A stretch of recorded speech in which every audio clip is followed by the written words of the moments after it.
Hello there guys, and I've got a great theory for you all. As my friend ZombieWars said, FNAF 4 maybe will come up much earlier than we thought. Many people noticed that date from the site is very odd. I mean, it's too long. Scott usually makes his games much faster. But there is a trick. If you will look closer and write the date backwards, you will get something like this. 511301. Okay, maybe that date is impossible, but look at this. I mean, hey! 1 and 1 look like slashes. In fact, that means that FNAF 4 will come up at the end of May. So the date on the site is something else, instead of release date. For example, it is the date when we will meet the nightmare animatronics. I mean, we will meet them at the game. Halloween. That may explain why do they look so scary. Now, let's discuss this theory.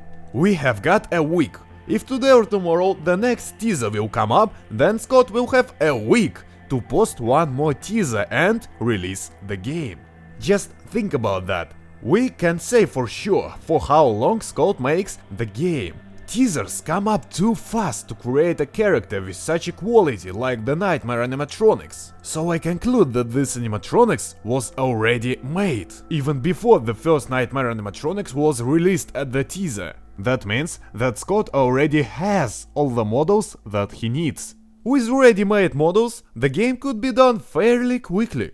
Well, Scott already showed us that he can make the game quickly. But there is one big problem with that theory. Scott has his own FNAF 4 page on IndieDB, and you can read here. Well, October fits in this date, but May doesn't.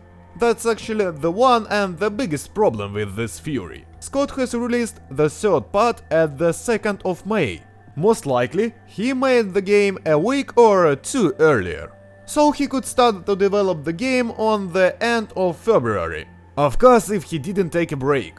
So that means that he had 3 months to create fourth part. Is it enough for Scott to make the game? For example, FNAF 2 came up in 87 days after FNAF 1. 3 months. In this part, he added new pizzeria, more than 10 new animatronics and a lot of other things. He's made tons of work in just 3 months. At Five Nights at Freddy's 4, as we know for now, will be 6 or 7 animatronics, 3 or 5 nightmare animatronics, plus puppet, plus Springtrap.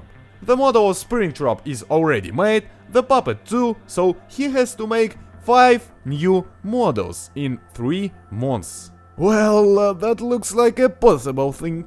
So, what do you think about this theory? That's very possible, of course, if Scott won't add a bunch of new animatronics. But if he won't release the game at the end of May, then I guess we can wait for something really interesting. There have to be much more than just 4 or 5 animatronics, especially if he will work hard on this game. And honestly, I don't know what is better, to see the game earlier with fewer animatronics or to get game much later, but get the hella badass game with tons of animatronics and another interesting stuff. What do you think? Write in the comments. I mean, what is better, to get game earlier or later? Well, that's all for today guys, hope you enjoyed and bye bye!